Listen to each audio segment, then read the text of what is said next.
Halo semuanya, apa kabar? Baik, Kak. Baik. Mantap. Ini pada di rumah semua atau ada yang work from cafe atau work di mana-mana? Ada yang di Bali? Pengen ke Bali gue, nggak penting.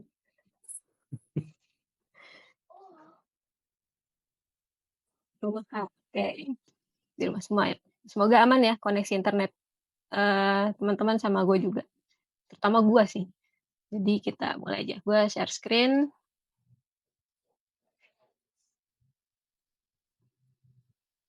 Oke, halo semuanya. Semoga aman ya. Walaupun udah hari Jumat jam 3, pengennya langsung kayaknya udah nih cabut aja jalan-jalan gitu ya kalau di kantor. Tapi kita ngobrol-ngobrol aja di sini. Eh, apa ya? Kita coba belajar sama-sama sebenarnya. Mungkin kalau gue udah lama gitu ya, tapi mungkin kalau teman-teman punya hal-hal yang baru bisa di-share itu juga oke sih gitu. Jadi nggak ada yang benar, nggak ada yang salah mungkin ya, tapi kita belajar sama-sama aja di sini. Oke, kita mulai Fundamentals of Visual Design yang dasar-dasarnya aja. Mungkin kalau teori teman-teman juga udah dapat banyak banget ya kalau sharing-sharing informasi, terus teori itu kan biasanya di sosial media udah banyak banget gitu. Jadi kayak mungkin bisa mendapatkan teori itu dengan mudah gitu ya. Tapi ketika dipraktekin gimana nih gitu kan. Oke, mungkin pertama gue kenalan dulu yang tadi Zaid udah bilang. Takutnya kenal-kenal doang kan cuman itu kayak tak yang rambutnya merah gitu kan. Paling cuman gitu doang. Tapi gue perkenalkan diri dulu. Nama gue Freska Paramita. Biasanya dipanggil Eta. Eta itu panggilan di rumah sebenarnya. Cuman tadinya gue mau ganti gitu. Pokoknya kalau gue di kantor gue pengen dipanggilnya Freska gitu kan. Tapi ternyata nggak bisa. Ternyata teman-teman gue pada tahu gitu ya. Oh panggilannya Eta, panggilannya Eta. Jadi ya udah akhirnya keterusan sampai sekarang manggilnya Eta semua. Bebas sih mau manggil Kak Eta, mau panggil Tante juga boleh. Jangan ya, Kak aja. Kakak aja. Iya, sama ya. Hanif juga. Tuh kan gue manggilnya Hanif. Ya udah, Mitsal, Mitsal. Oke, Mitsal. Ya, jadi panggilannya kayak gitu. Tapi jangan tanya ya, kayak kenapa panggilannya jadi Eta gitu. Tuh ceritanya panjang. Gak deh, ceritanya pendek sebenarnya, tapi nggak penting. Oke. Ah, nggak bisa diakses. Masa? Coba ya, gue buka dulu sebentar. Kayaknya gara-gara ini deh, karena kalian, wah gue harus add satu-satu ininya ya, emailnya. Bagaimana caranya? Gue sebutin aja nih. Aisyah, Aisyah. Salma, Salah kan? Aisyah siapa? Aisyah Cinta ya. Terus Aisyah sama Cinta, Salma Al-Zahra, terus Hanif Mitsal, salah. Hanif Mitsal, Muhammad Afif Maulana, Zafira Hafiz. Udah, Hafiz. Siapa Hafiz? Zafira Oh, Hafiz. Afif. Oh, tadi Muhammad Afif. Afif. Zafira. Oh, oke. Cus. Mau share.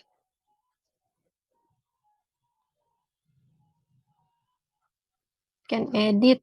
Salah gue. Can edit. Can edit. Can edit. Salah ngirim. Dah. Oke.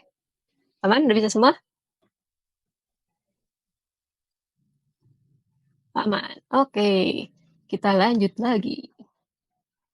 Jadi perkenalan tadi udah ya, nama, panggilan, terus sekarang tuh jalan tahun kedua ngebangun dan manage desain sistem di video. Udah lama ya ternyata desain sistemnya gitu. Cuman emang ngebangun dari awal tuh butuh waktu gitu kan, karena nggak cuman bikin UI-nya doang, tapi harus kolaborasi juga bareng teman-teman engineer gitu. Jadi kayak kita coba aja nih selama 2 tahun udah sebisa apa sih desain sistemnya gitu. Nah, tadi ngomongin visual, sebenarnya sih sebelum di video, sebelum itunya lagi gitu ya, awal-awal meniti karir, gue tuh pengen banget kerja di majalah sebenarnya gitu.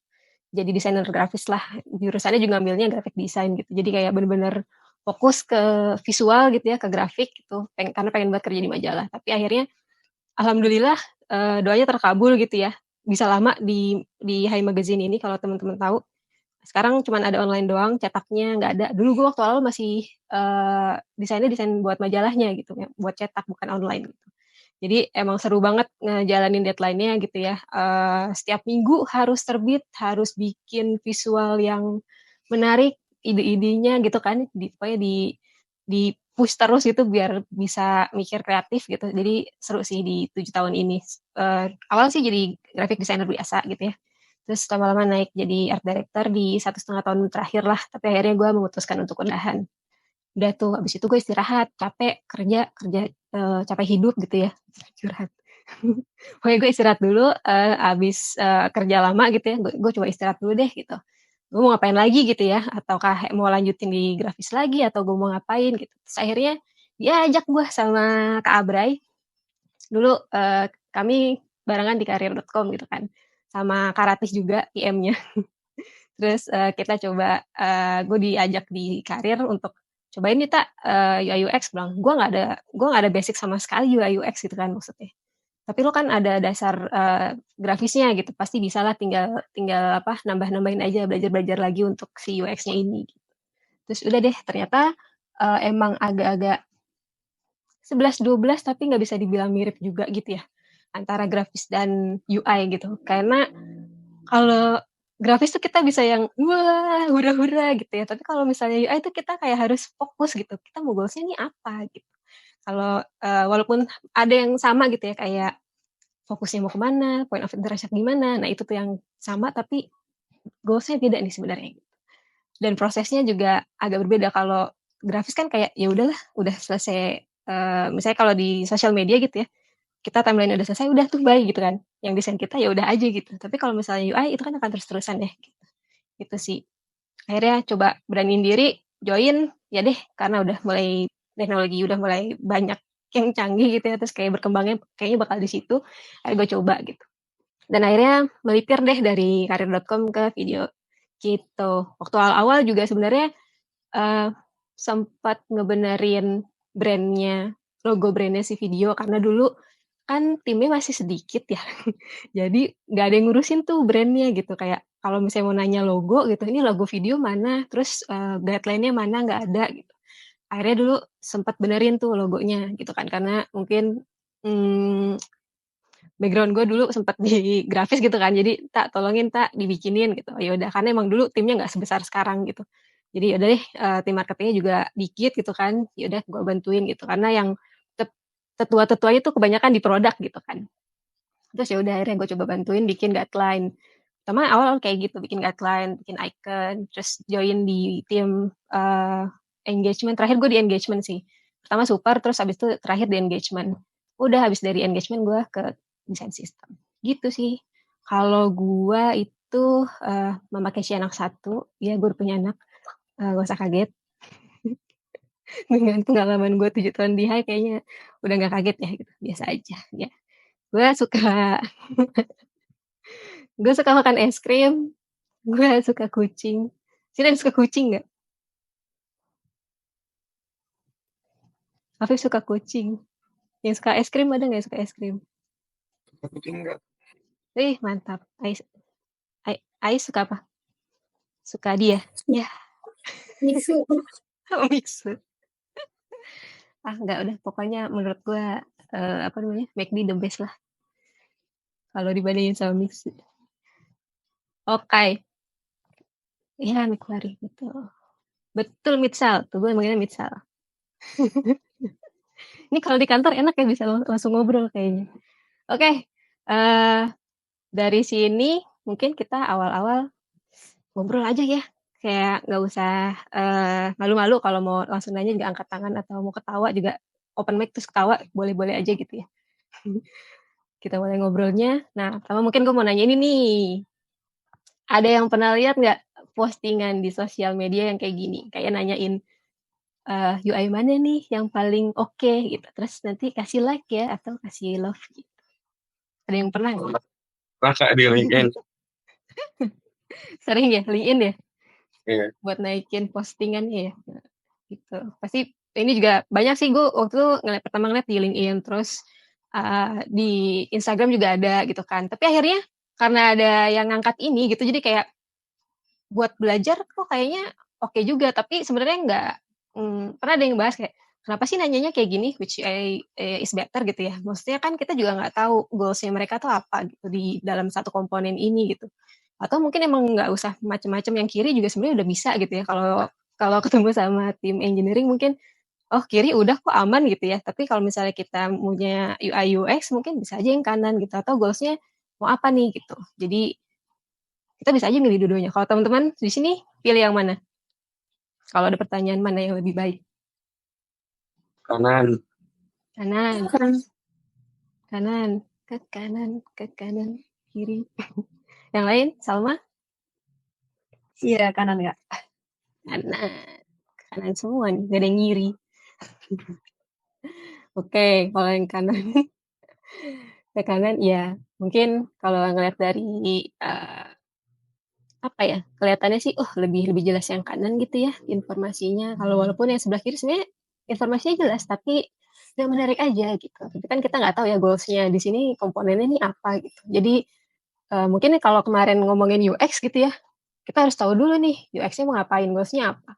Jadi kita nanti bisa tahu UI yang mau kita bikin tuh seperti apa. Mungkin gitu. Makanya kemarin ke Kak Zaid bikin susunannya gitu. Belajar UX-nya dulu nih. Kalau UX-nya udah oke, baru kita ke UI. Oke, lanjut. Kita breakdown. Jadi kalau dari yang tadi nih, masih yang tadi ya, kita ngomongin yang satu ini aja dulu, nggak usah kemana-mana dulu. Berarti yang eh, mana kart yang kontrasnya lebih baik? Kalau ngomongin kontras ya, tetap kanan, Kanan enggak? tetap kanan. Oke.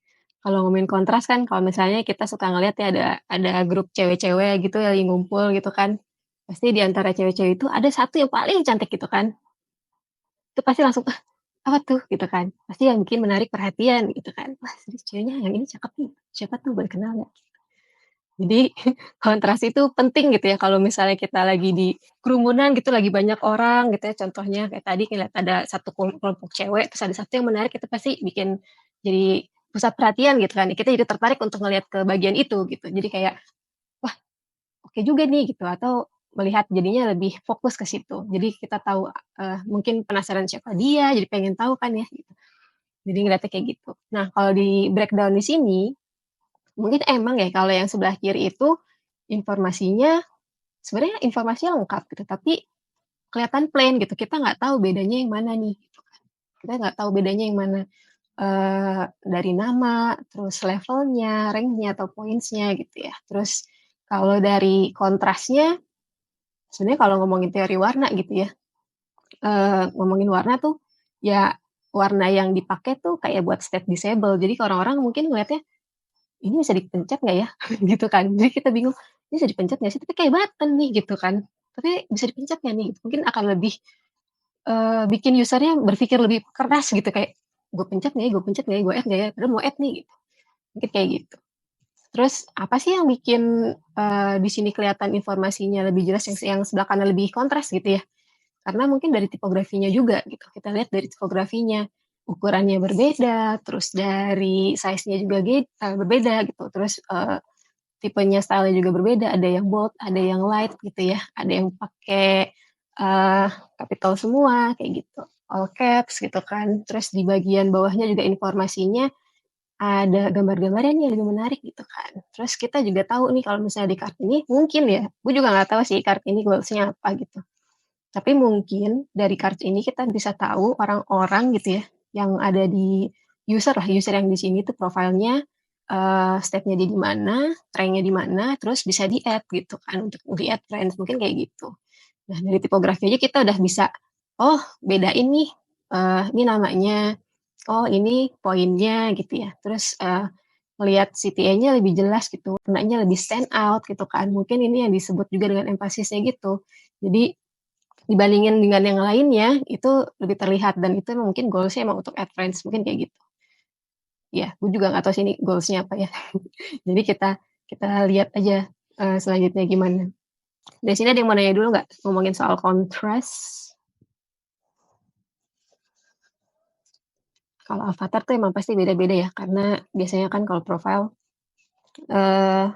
macam-macam gitu image-nya.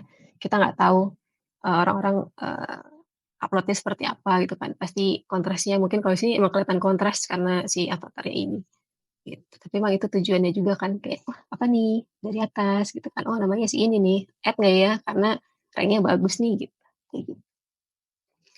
Oke, UI perlu balance juga nggak?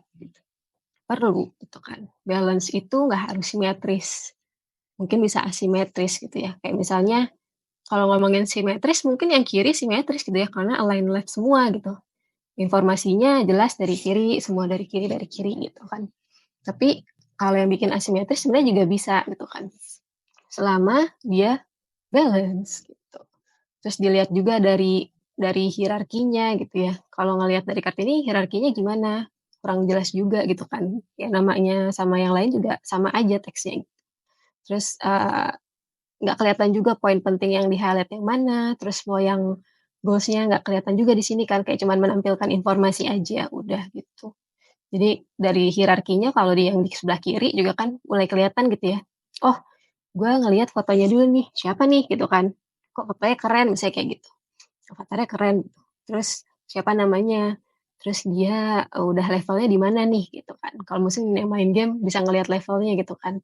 Terus ranknya udah di rank berapa, terus pointsnya dia ada berapa gitu. Terus, oh kayaknya seru nih kalau gue main bareng sama dia gitu kan. Add ah. Gitu.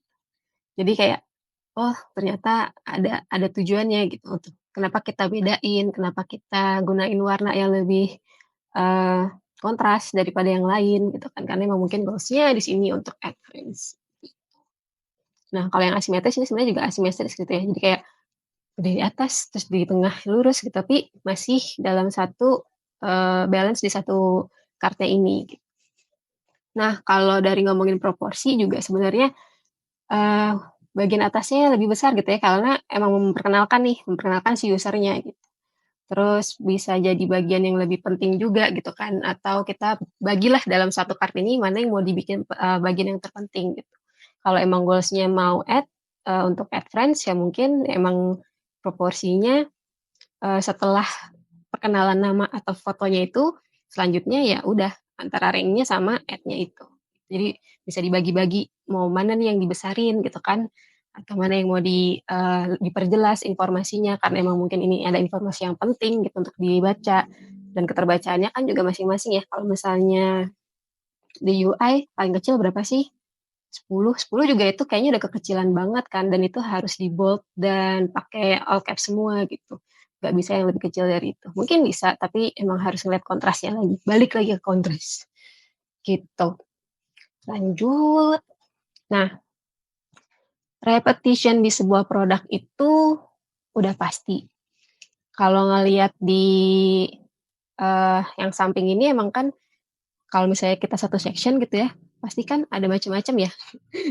Repetisi kayak gak mungkin kan kalau misalnya di section yang new ini tiba-tiba sebelahnya bulat gitu. Pasti kan jadinya aneh ya gitu. Jadi kayak, ah, ini apalagi nih kok beda-beda gitu. Jadi repetisinya kayak gitu. Jadi kayak misalnya bagian atasnya tuh sama, terus kita pakai title nih, title-nya juga sama, repetisinya di situ. Nggak mungkin tiba-tiba di sini pakai yang 40, di sini 30 gitu. Kecuali emang bukan section yang berbeda gitu ya. Kalau ini section yang berbeda mungkin bisa, tapi lebih baiknya sih kita ngasih tahu ke user juga kalau kasih behavior kalau yang ukurannya segini di atas card itu emang itu title untuk si cardnya, jadi bisa sama. Nah, kalau dari repetisi itu tuh emang harusnya dilihat juga kan dari bentuknya, terus warnanya, terus mau ya ukuran title yang sama gitu kan, terus sampai ke shape-shape-nya juga kayak si radius cornernya ini gitu ya, kita pakai yang sama juga gitu. Atau emang kita seimbangin nih kalau kecil dia pakai radius cornernya berapa, kalau besar dia pakai radius cornernya berapa, kayak gitu. Terus ngomongin white space gitu ya, white space antara komponen itu juga diperlukan gitu ya. Kalau misalnya terlalu rempet kan itu juga informasinya kan juga akan numpuk-numpuk gitu. Kalau misalnya yang di sini itu kan informasinya berbeda ya antara yang atas sama bawah gitu. Atau kalau misalnya mau ngelihat teman-teman lihat di video lah gitu kan, kita punya section banyak gitu kan. Kalau misalnya di antara section poster-poster yang ada di homepage itu cuman ada space-nya 8 pixel, overwhelm nggak? Gitu kan. Ini apa nih mepet-mepet banget gitu kan. Udah gitu, kontennya banyak gitu kan, bisa di-scroll semua, bisa di-swipe-swipe ke atas gitu. Jadi kayak, kayaknya nggak mungkin nih kalau kita ngasih informasi yang terlalu, eee, mepet-mepet gitu. Sama kayak kita baca koran gitu ya, kalau baca koran sama baca komik gitu, kan itu agak-agak beda ya gitu, kayak kalau lihat koran tuh kayak, wah padet banget nih, atau majalah lah gitu kan, koran sama majalah gitu. Koran tuh padet banget, teks semua gitu, tapi kalau lihat majalah itu kan agak lebih lebih renggang gitu ya, tiba-tiba ada foto besar sekali, satu spread gitu kan, terus ada jedanya, ada intronya, judulnya juga dibikin lebih menarik, lebih bisa terbaca, kayak gitu.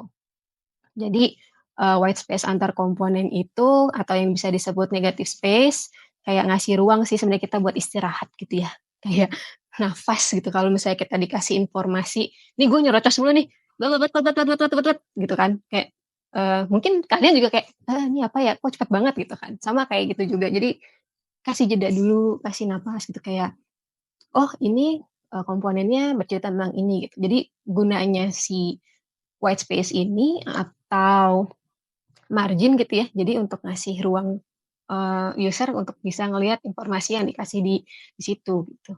Atau kita bisa bisa pakai, ATX rule gitu ya, jadi yang antara margin ke mana-mana itu kelipatan 8 atau kelipatan 4 gitu. Biasanya sih gitu, kalau misalnya yang, untuk dasarnya. Bisa, kayak yang ini dibikin kelipatan 40 misalnya gitu ya, ini 24, ini, 16 atau 8 gitu. Jadi kita bisa bikin tuh, ini sama, atas bawah gitu kan. Ini kanan kiri juga sama, dibikin aja rules-nya, sesuai sama produknya gitu. Kalau di video sih 16-16 ya, samping kanan kiri gitu. Tujuannya apa sih buat bikin white space atau margin ini atau, ruang buat bernafas ini ya kita juga buat nentuin pixel perfect-nya juga. Karena kalau misalnya, karena ini berpengaruh juga ya teman-teman, ketika kita bikin UI terus, nggak pixel perfect gitu ya, itu akan hitung-hitungannya ketika kita hand off ke tim engineering, itu hitung-hitungannya akan susah gitu. Mereka nggak cuman ngitung, oh dari sini ke sini 16, kalau dari sini ke sana. Mereka juga hitung, gimana ya kalau screen-nya itu ternyata lebih kecil, gitu. Mereka juga ada logic itunya. Jadi kayak kalau kalau screen lebih kecil, gue harus, hitungannya gimana kalau misalnya mereka emang koma-komaan, ya akan koma-komaan gitu, karena mengikuti device screen-nya gitu. Jadi ketika kita deliver dengan, pixel perfect gitu ya, margin yang, tepat atau margin yang sesuai, tim engineer juga akan terbantu gitu sih. Jadi kalau kitanya udah rapih dan nanti mungkin ngedeliver si komponennya untuk di production akan lebih rapih juga gitu. Jadi terbantunya di situ. Kalau mau, output-nya yang berkualitas gitu ya, meningkatkan kualitas output-nya. Kadang kan kita udah nge-UI-nya seperti apa, tapi hasilnya ternyata di production tuh agak-agak sulit karena emang banyak logic yang harus diperhatikan misalnya. Nah, dengan kita lebih rapih lagi, itu akan mungkin output-nya akan lebih rapih juga. Nafas dulu. Oke, eee, udah udah pusing belum? Belum? Lanjut deh. Nah, dari situ, kalau misalnya ada satu satu section ini gitu ya, kita juga bikin pattern gitu kan. Komponen itu pasti punya pattern. Kalau misalnya nih dari yang card ini, kalau misalnya gua udah udah tap add friends, apa yang terjadi ya, button-nya akan berubah gitu kan, state-nya berubah. Terus kalau misalnya kita udah pakai state ini, di halaman-halaman yang lain itu pakai juga nggak? Pakai dong, gitu kan. Masa, satu halaman dengan satu halaman yang lainnya berbeda, kecuali emang, eee, variansi button-nya itu berbeda, kayak misalnya ini untuk yang primary, tapi kita punya secondary button juga, gitu kan. Mungkin itu bisa digunakan juga. Nah, itu disebut pattern. Jadi kayak, oh kalau misalnya dia udah di-add, dia akan bentuknya seperti ini si button-nya, gitu. Terus kalau misalnya, oh dia lagi online nih, gitu kan, kita tahu indikatornya misalnya hijau gitu di sini, ada indikator hijau. Kalau misalnya nggak online bagaimana?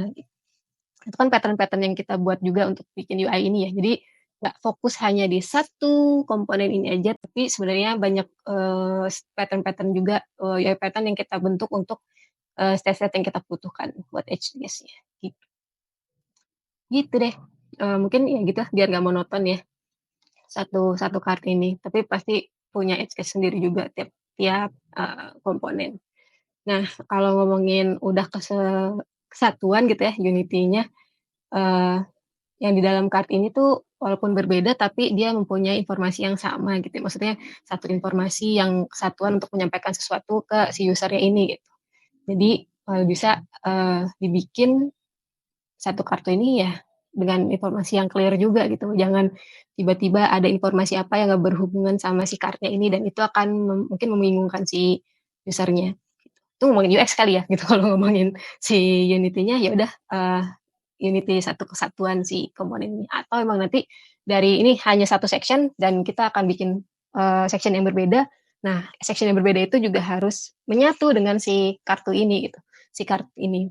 Atau nanti di bawahnya lagi mungkin ada section beda lagi. Nah, itu gimana caranya biar satu page itu kita tetap satu juga nih stylenya gitu ya. Terus patternnya seperti apa masih sama lah. Udah pada lihat ya? Gak seru dong. Ada yang mau coba nggak? Jadi dari yang tadi udah dijelasin apa saja desain prinsipal yang di highlight warna merah. Itu yang di highlight warna merah itu desain prinsipalnya sih. Beberapa contoh desain prinsipal sebenarnya desain prinsipalnya banyak ya. Cuman kita coba yang dasar-dasarnya dulu aja yang memang selalu dipakai gitu ya untuk bikin UI. Jadi begitu. Ada yang mau coba?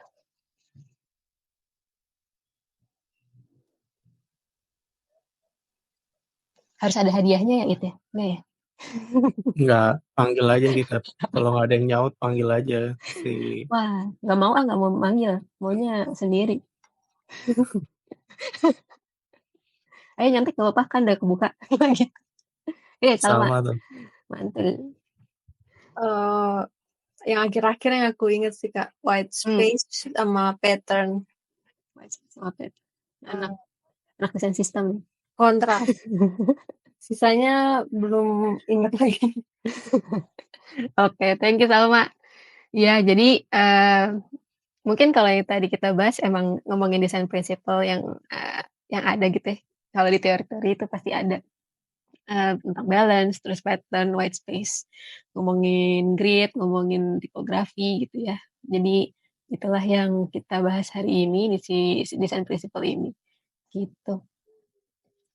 Nah, ini tadi nih, desain principle of design. Ada kontras, emphasize, balance, terus ada hierarki juga. Hierarki juga penting ya dalam UI karena emang harus ngasih tahu informasi secara clear ke user gitu. Terus ada proportion, repetition, white space, pattern, sama unit. Gitu deh. Udah belum nih? Udah apa udah? Gue serius Itu aku mau nanya deh. Boleh. Yang di kontras tadi, kalau misal kan biasanya pakai plugin gitu ya. Nah, itu kalau hijau kan berhasil, kalau merah, pokoknya yang di tengah-tengah itu berarti kita harus ambil si, kalau misal dia kayak apa ya, oranye atau kuning, kayak gitu deh.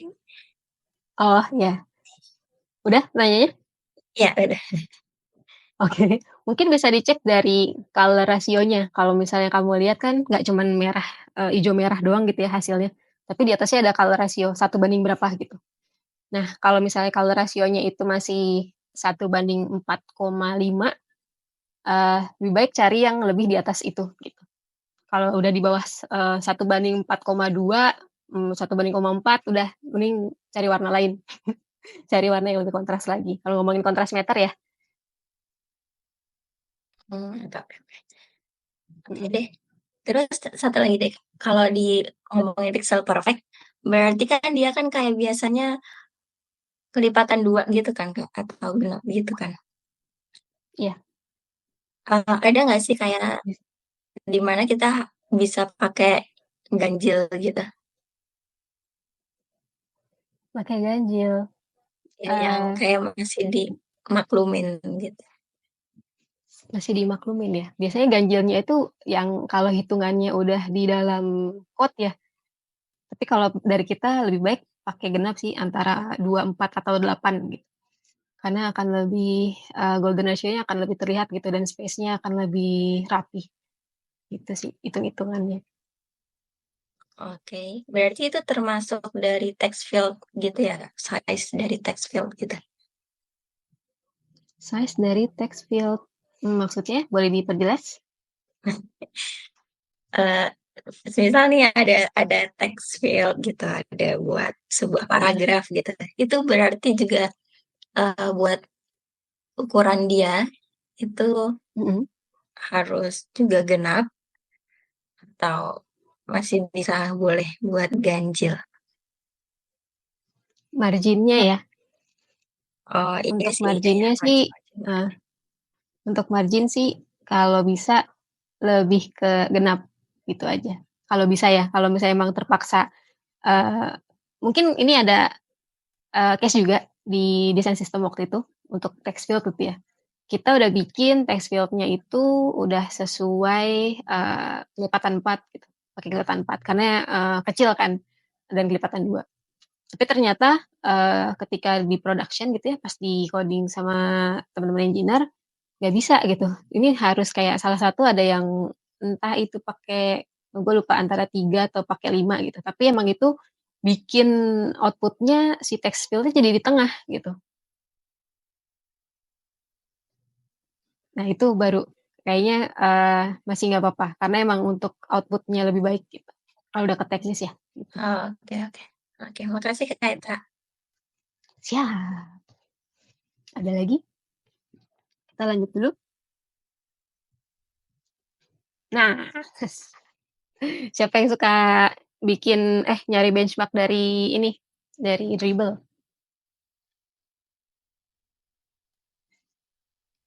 Saya Pada tahu Kak. Dribbble kan? Hmm, izin minum ya. Sama gue juga dulu seneng banget ngeliat-ngeliat Dribbble karena bagus gitu ya, kayak, wah kok keren banget nih UI-nya gitu kan, oh bisa nih bikin UI kayak gini.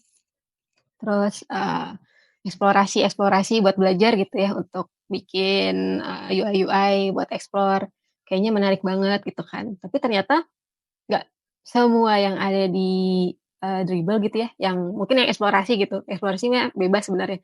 Cuman kalau misalnya kita contoh eksplorasi untuk dijadikan case, beneran, kok kayaknya nggak nyambung ya gitu, kayak gue sempat menemukan itu waktu lagi explore-explore situ.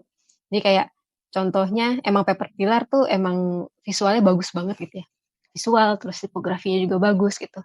Terus akhirnya gue coba-coba untuk latihan ini emang oke banget sih gitu, untuk ngelatih, oh bikin, eee, desain taste-nya, naik gitu ya, untuk taste UI-nya naik gitu. Tapi ternyata makin ke sini ternyata nggak hanya ini doang yang harus kita perhatikan gitu kan ketika nge-UI.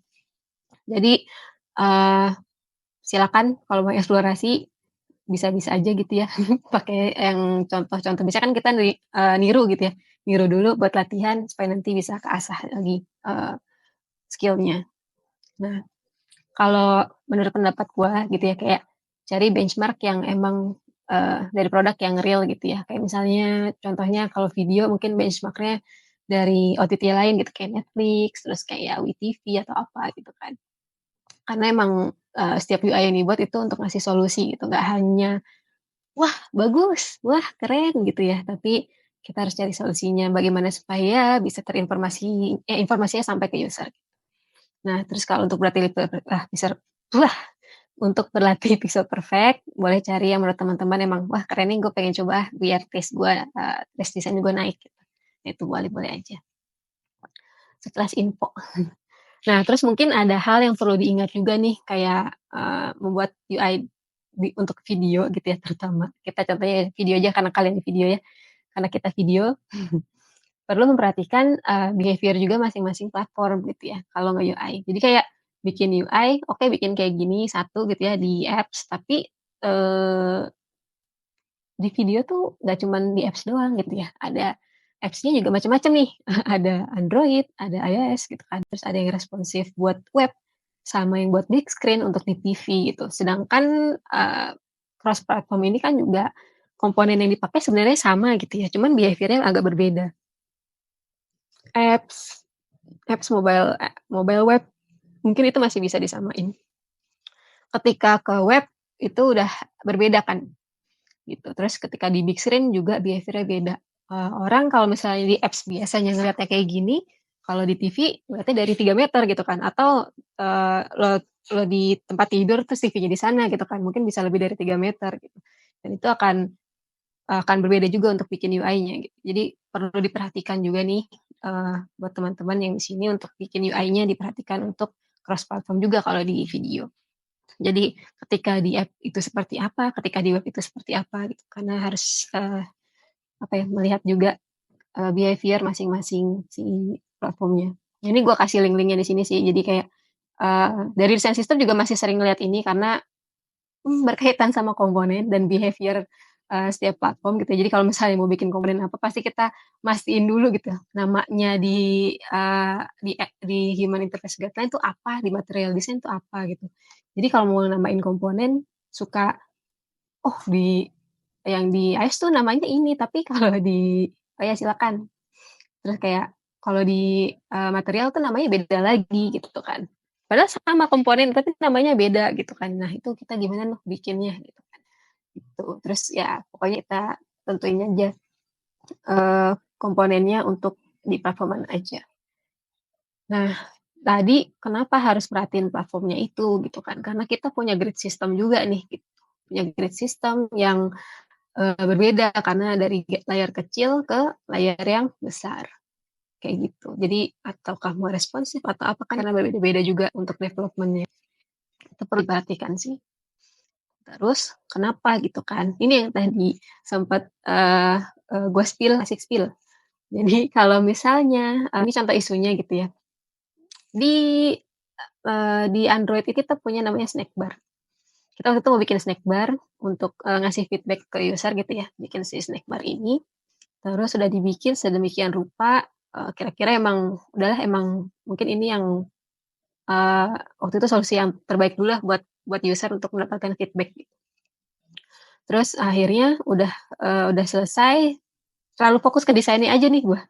Bikin desainnya, warnanya, nentuin warna, nentuin tipografinya, terus udah marginnya gimana, terus sampai ke prototype gitu ya, udah dibikin. Tapi pas mau di hand off ke teman-teman engineer, ternyata kalau di iOS itu dia pakainya alert gitu, native-nya ya.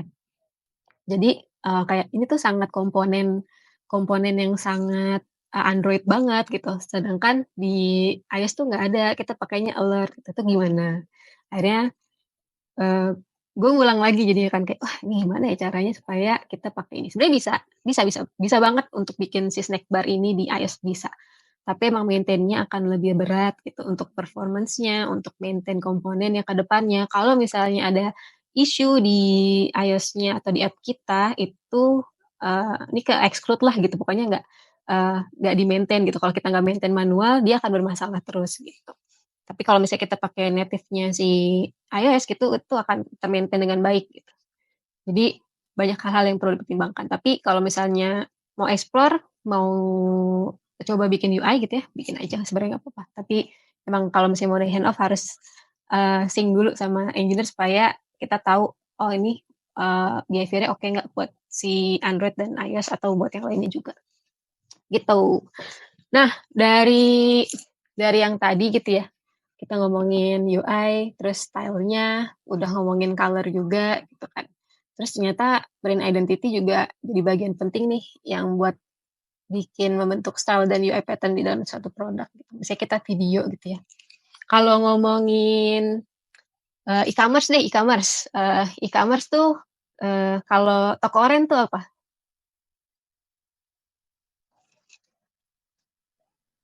Shopee. Toko hijau, tokonya Zaid. Tokped.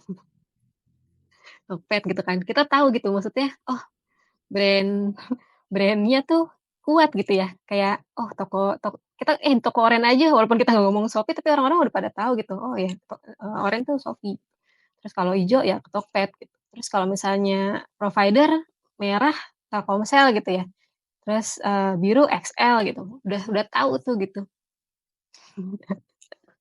Brand kalau merah kenapa ya? Kenapa ya, Nah, makanya nih, ini yang tricky sebenarnya. Kita tuh video YouTube, Netflix susah gitu kan. Orang mau bedainnya, loh ini merah gitu kan. Nonton yang di merah aja gitu kan nggak bisa ya. Sama rambut gua, iya. Kayak nonton yang di merah aja gitu kan agak susah gitu karena benchmark-nya banyak gitu ya. Orang taunya mungkin, yang suka bola gitu ya atau tahu World Cup gitu, oh nonton di video tuh kali gitu. Atau kalau yang ada yang suka nonton series ya taunya Netflix gitu. Jadi kayak merahnya video tricky banget gitu untuk dijadiin brand identity gitu kan. Jadi ya begitulah. Jadi kalau ngomongin identity ya dari situ kita bisa ngambil tadi yang color ya. Color, nentuin color-nya, terus, nyari font-nya karena kita tahu, oh user-nya video tuh dinamis gitu ya, bisa gitu. Tapi kita bisa pakai font yang mungkin lebih, santai gitu, nggak yang terlalu kaku gitu kan. Terus kalau misalnya sekarang sih sebenarnya font-nya video masih pakai native ya, belum ada font tersendiri gitu. Terus image-nya yang mau dipakai itu seperti apa gitu kan. Jadi emang identity itu ngaruh juga ke UI yang kita buat. Kalau video kotak gitu kan, kotak lancip gitu mungkin nggak gitu. Atau sebenarnya emang harusnya pakai, shape-nya lebih dinamis gitu. Nggak berubah, salah ngeklik. Nah, ini tadi kayak, karena identity juga bisa bentuk color palette gitu kan, kayak sesuai warna brand-nya. Kita nentuin warnanya gitu, kalau di video, pakai red 30 gitu kan, terus dituruninnya bisa ke mana aja gitu kan, bisa ke button, bisa ke icon, warna ikonnya, terus atau sampai ke ilustrasi gitu, kita pakai ilustrasinya yang nuansanya merah gitu kan, kalau bikin UI itu. Terus, kalau misalnya tiba-tiba kita pakai ilustrasi warna hitam gimana gitu kan. Ya balik lagi tergantung identity-nya si brand tersebut, apakah itu masih masuk atau enggak gitu.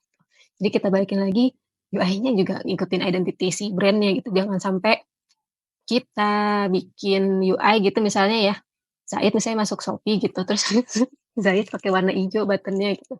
Kan enggak gitu kan, pasti punya identity sendiri juga gitu. Jadi kita bisa nentuin color palette-nya tuh dari brand si, brand tersebut.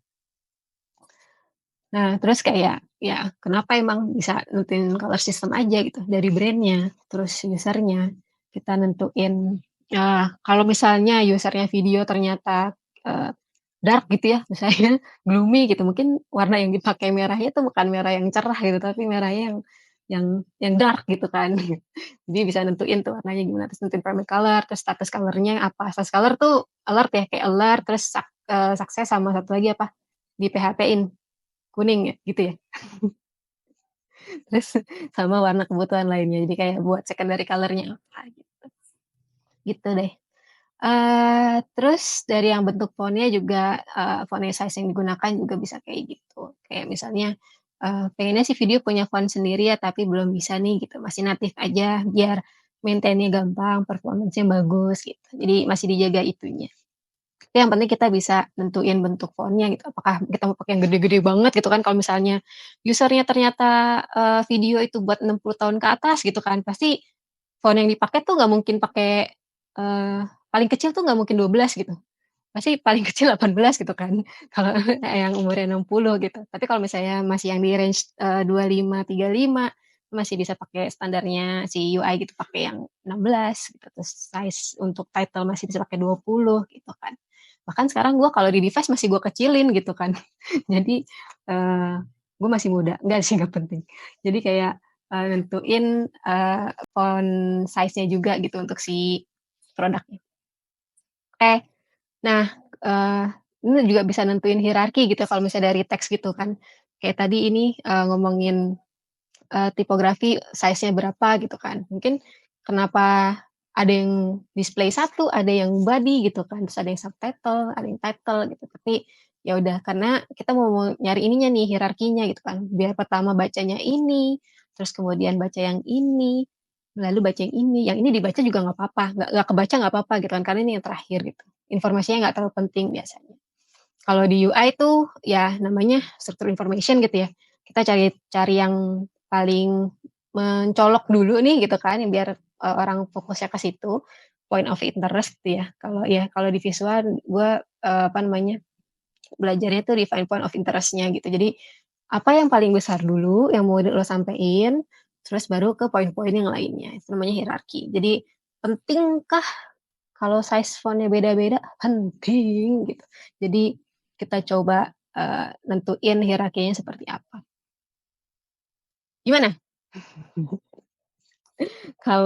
Kalau brand itu harus jaim, jaga image. Iya nggak sih? Kalau gue udah nggak jaim soalnya. Perlu ya, jaga image ya. Kalau orang baru gitu mungkin masih jaim gitu. Kalau video juga harus jaga image, kalau nggak image-nya berantakan gitu kan. Yang mau dibawanya kayak gimana nih gitu. Ini mungkin salah satu juga ya kayak di UI. Kasus untuk menentukan headline premium yang ada di homepage gitu ya. Dulu tuh penentukannya emang kayak pokoknya image-nya itu harus high res gitu ya. Harus high res, terus udah punya langsung bisa ke watch page gitu atau ke CPP. Terus pokoknya nggak boleh ada teks. Dulu kayak gitu. Dulu nggak boleh ada teks. Pokoknya itu premium banget ya ketika user buka tuh langsung jedang gitu. Itu kita bikin guideline-nya juga gitu untuk teman-teman konten marketing gitu.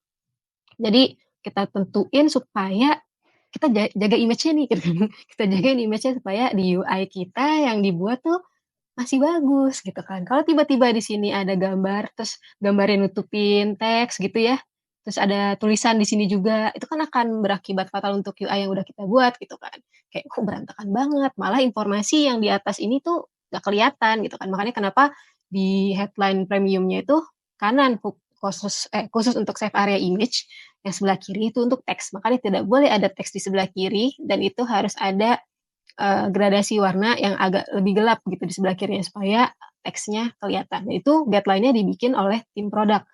Lalu dikasih guideline ke teman-teman konten untuk bikin image-nya gitu. Walaupun bukan tim produk yang bikin ya, tapi kita tetap bikin guideline untuk menentukan untuk jaim inilah gitu, jagain image-nya si video gitu. Yang di homepage berbeda, yang di homepage beda, yang di web berbeda, yang di apps juga pasti susunan informasi juga berbeda gitu kan karena dia butuhnya image doang. Jadi yang di mobile itu kita punya teks, kayaknya ini masih langsung dari image-nya dari tim marketing gitu. Tapi kita juga nentuin nih teks cuman segini doang ya, ini image-nya gitu. Jadi kita harus nentuin juga gitu. Paling sama kayak poster-poster ini yang udah ditentuin juga rasionya gitu ya. Jadi kita tetap bisa ngasih tahu temanya gimana, terus title-nya juga harus kebaca gitu ya, secara kalau misalnya di mobile agak lebih kecil gitu. Nah ini mungkin udah agak-agak penutup, jadi mungkin ada teori lagi yang bisa dipelajarin, itu Gestalt Principles. Kalau teman-teman pernah baca, gue nggak akan ngomong detail di sini karena menurut gue yang di atas sudah cukup dan cukup mewakili juga si Gestalt Principle-nya ini. Kayak similarity itu kan sebenarnya kayak repetition gitu ya, dimana kita reuse komponen lagi gitu, terus closure, common fate-nya kayak apa gitu.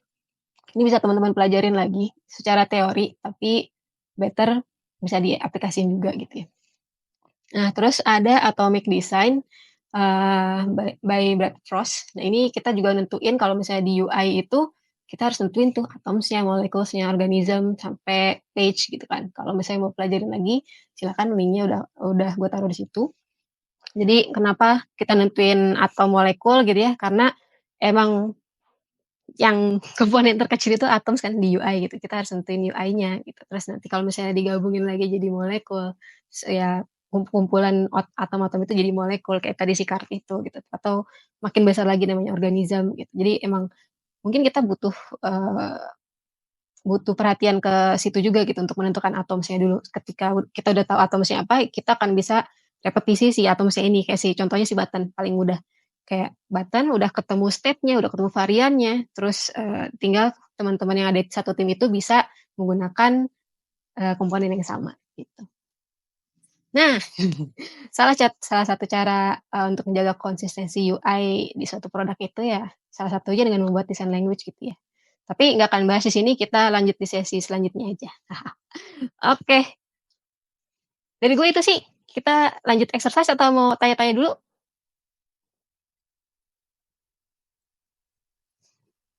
Ada yang mau nanya dulu atau mau langsung exercise aja? Exercise aja deh, Kak. Langsung aja kali ya. Ada yang mau nanya dulu nggak tuh sebelum exercise? Atau nanti nanya pas udah exercise? Iya, biasanya learning by doing. Yeah. Iya benar. Tapi tadi ada yang open mic tuh Afif ya? Afif udah open mic. Afif. Oh iya, mau tanya sih Kak. Eh, Yap. eh, mau tanya misalkan nih Kak ya, di apa di satu proyek terus kita udah bikin UI-nya terus diarahin lagi untuk eh focus stage-nya sama guideline-nya itu gimana ya Kak maksudnya Kak? Boleh diulang, maaf? Eh, jadi kan aku udah di apa di amalin buat di project yang di apa sih next video itu. Kemudian Mhm. di sini dikasih arahan lagi untuk fokusin lagi ke stage-nya gitu Kak. Stage-nya sama guideline ukurannya gitu. Oh, untuk di hand off kah? Iya, kurang lebih katanya untuk di-share ke engineer gitu. Itu Oh, gimana Kak iya, maksudnya? I see. Itu maksudnya adalah, mungkin bisa mundur sebentar ya? Mundur. Itu di mana ya tadi? Ini. Yang pixel gitu. Oh, bukan. Nah, ini yang di pattern. Jadi UI pattern gitu ya. Jadi kalau misalnya, yang tadi mungkin gue sempat, bilang, kalau misalnya bikin satu komponen gitu ya, nggak mungkin nih cuma satu ini doang kan, pasti dia ada stage-stage-nya gitu. Kayak misalnya paling paling contoh paling gampang, avatar. Jadi avatar ini, lo bikin avatar bulat gitu ya, tapi kalau misalnya user-nya belum ngisi, itu gantinya apa? Placeholder-nya seperti apa? Itu satu kan state-nya, default-nya. Terus kalau misalnya udah diisi kan dia seperti ini ya, udah kelihatan. Terus kalau misalnya dia lagi aktif, dia ada indikatornya nih. Nah, nanti kalau misalnya dia nggak aktif, nggak ada indikatornya.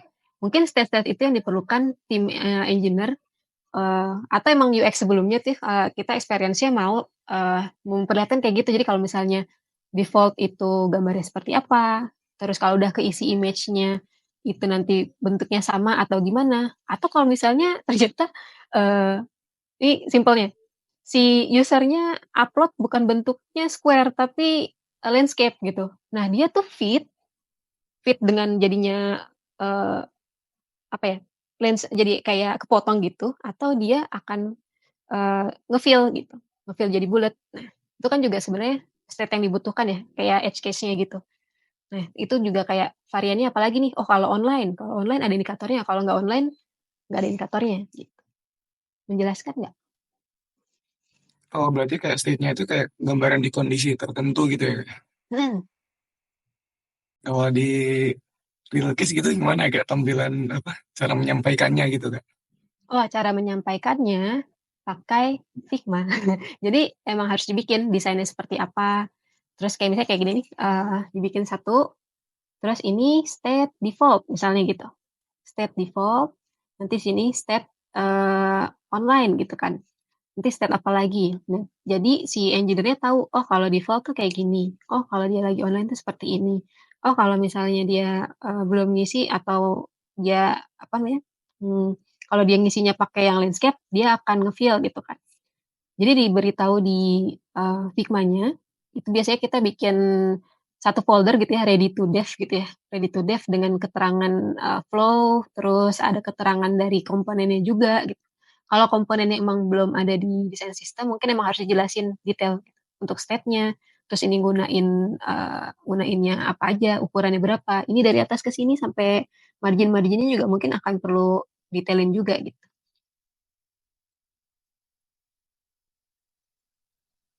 Oke Kak, terima kasih. Baik, kejawab nggak, Pih? Apa Kejawab, masing-masing? Mungkin nanti kejawab Kak. bisa bisa kasih contoh kali juga ya, itu kayak Ya, kalau mungkin hand nanti off butuh gitu. contohnya yang Nah, biasanya foto. dipakai itu kayak gimana gitu. Siap. Sama. Kak, penasaran aja sih Kak, kalau misalnya Kak Eta hand off gitu ke developernya, itu dia itu ngelihat dari library di Figma itu tuh kayak terkoneksi ke codingan mereka gitu, atau mereka tuh sebenarnya tetap lihat manual ukuran-ukuran yang Kak Eta bikin gitu? Tetap manual. Jadi tetap bikin hand off file gitu ya, buat ready to dev. Biasanya kita ada, kalau teman-teman ngeliatin apa namanya, kakak yang lain gitu ya, file yang lain tuh ada folder namanya satu ready to dev. Nah itu benar-benar folder yang akan kita hand off ke engineer, dan mereka ngeliatnya dari situ. Oh, jadi dari Sen yang Kak Eta sempet kayak digarisin ini berapa gitu ya? Iya, Kayaknya betul. oh, aku kira auto Mhm. gitu dari kalau masuk library dia gitu. Oke, asik, Heeh. Kak. Jadi kalau kita misalnya mau bikin komponen, mereka tetap, manual develop-nya. Kecuali kalau emang, komponennya itu udah ada di engineer ya gitu, kayak misalnya yang udah ada di desain sistem, itu kayak misalnya button contohnya, button kita di Figma ada, di tim engineer juga udah ada si button-nya gitu. Jadi kita tinggal kalau ngelihat button-nya, oh ini button primary, kasih tahu. Kalau misalnya diklik, komponen itu kan akan keluar ya namanya, button primary. Nah, udah deh properties-nya, tim engineer tinggal ngikutin gitu. Jadi yang baru-baru aja ya, baru mereka manual lagi gitu. Kalau yang udah Iya, simpan, make aja yang udah pernah gitu ya, Kak? betul, gitu. Mmm. Makanya kenapa kalau eksplorasi atau ada komponen baru atau fitur baru, biasanya hand off-nya akan lebih detail gitu. State-nya, terus edge case-nya, mungkin Zait juga kemarin ya, ya, UX juga banyak ngomongin itu mungkin, gitu. Tinggal UI-nya deh. Asik, Kak. Siap, emang harus digambarin sih, nggak bisa yang kayak bener-bener, eee, diceritain doang gitu, "Oh nanti kayak gini nggak bisa." Harus ada tetep bikin desainnya. Misal Iya Kak, aku mungkin mau tanya kayak gitu. Kan kebetulan aku juga pernah nyoba-nyoba buat gitu kan. Nah, tapi kayaknya tuh desain sistem yang aku buat kayaknya kurang cocok sama user gitu. Nah, nah, cara cara kita memvalidasi bahwa desain sistem yang kita buat tuh cocok atau enggak tuh gimana sih Kak? Atau kayak kita perlu ngelakuin iterasi desain terus-terusan gitu sampai cocok? ngomongin desain sistemnya ya? Iya, Mmm. Ini kita boleh bawa ke sesi berikutnya aja nggak? Gua keep tapi bebas Kakaknya nih. bebas bebas saya ikut aja. Kalau ngomongin desain sistemnya mungkin kalau nentuin ininya aja kali ya, color palette yang dipakai dulu aja gitu, kalau misalnya bikin desain di UI gitu ya. Saya kalau desain sistem agak-agak measure-nya juga agak rumit gitu. Kalau dibahas sekarang akan panjang. Paling kalau nentuinnya ya itu tadi balik lagi ke brand identity-nya ya, udah sesuai atau belum gitu.